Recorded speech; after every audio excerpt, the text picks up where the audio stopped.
où tu te retrouves dans une chambre en banco, ou encore dans une chambre bâtie par les pailles.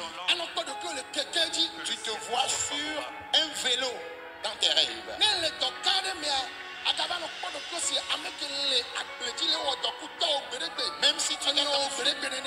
Même si tu es dans une grande entreprise, dans une grande société, dans tes rêves, tu te retrouves au village comme quelqu'un qui est à la ferme avec ses parents. Les démons veulent que tu rétrogrades, que tu ailles en arrière. Jésus te soutiendra et tu évolueras. Je dis tu évolueras. Tu évolueras. Parfois, tu vois dans tes rêves que tu as été pillé par des voleurs. Il existe deux catégories de voleurs. Il y a les voleurs physiques et des voleurs spirituels.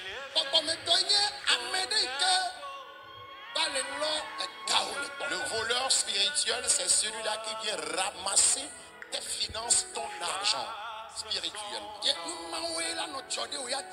Et toi, tu vas traverser toujours, ou tu traverses toujours de telles situations. Le commerce que les autres font, toi, tu fais un commerce meilleur que ce que les autres font. Suivez-moi, s'il vous plaît.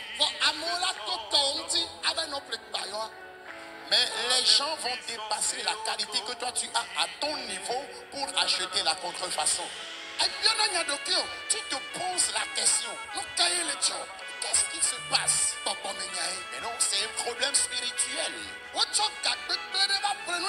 Ils sont venus acheter quelque chose chez toi avec une fausse somme d'argent. C'est une somme d'argent appartenant à des démons. Tu es à l'étranger ou dans un pays de l'Afrique. Dans tes rêves, tu te retrouves toujours au village, dans la ferme quelque part ou dans la campagne quelque part. Chrétiens, peuple de Dieu, nous allons crier ce soir. L'argent,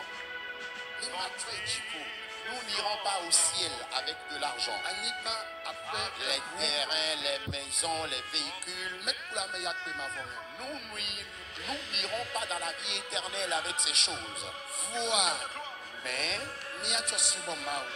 nous allons les utiliser pour servir Dieu. Nous allons les utiliser pour servir Dieu. Je dis, nous allons les utiliser pour servir Dieu.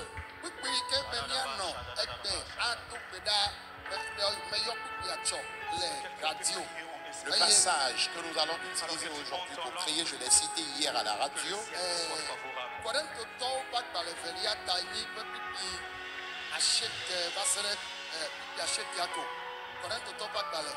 2 Corinthiens.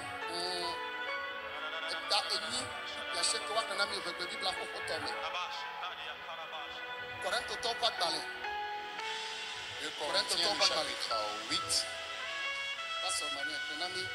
Le verset 9.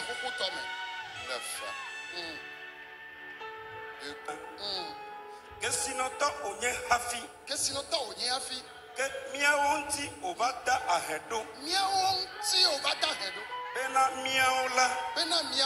Miato epe ahedada la me. Nasu kesinoto. Amen. Alléluia. Amen.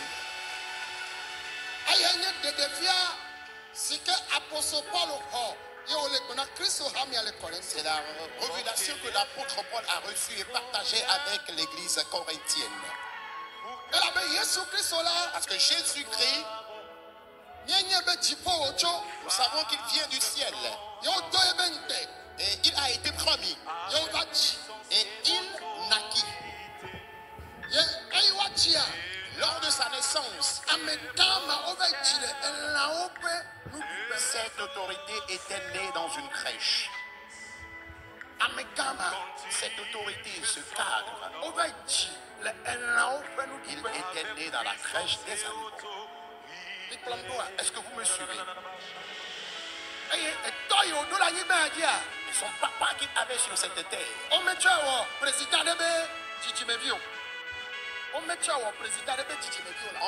On n'a pas fait de lui la descendance d'un président.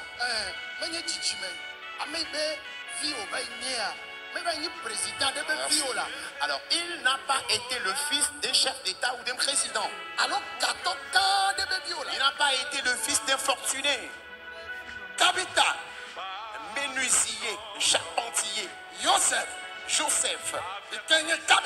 qui est charpentier, c'est lui qui était donc son père ici-bas. Mais il était un cadre. Mais il s'est humilié. Il est resté dans le ventre. Il naquit dans la crèche des animaux. Et cela ne s'arrête pas là. Son papa physique aussi est Joseph le charpentier. Mais il était une personne riche. Et Paul disait donc aux Corinthiens, vous-même vous connaissez Christ, que par sa grâce, celui qu'il est, il est une personne riche, immensement riche. Mais il s'est humilié.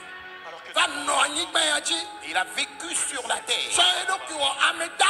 Et il s'est fait pauvre. Jésus est resté sur la terre, il n'a pas bâti de maison. Ici-bas, il n'a pas bâti de maison. Il est allé de maison en maison. Il se couchait auprès des gens jusqu'à la fin de son ministère. Mais il était une personne riche. Il a le pouvoir, il pouvait bâtir des maisons. Mais il ne l'a pas fait. Parce qu'il est là pour exécuter une mission. Il est là pour se sacrifier. Pour que toi et moi, par sa pauvreté, nous soyons enrichis. Il s'est fait pauvre.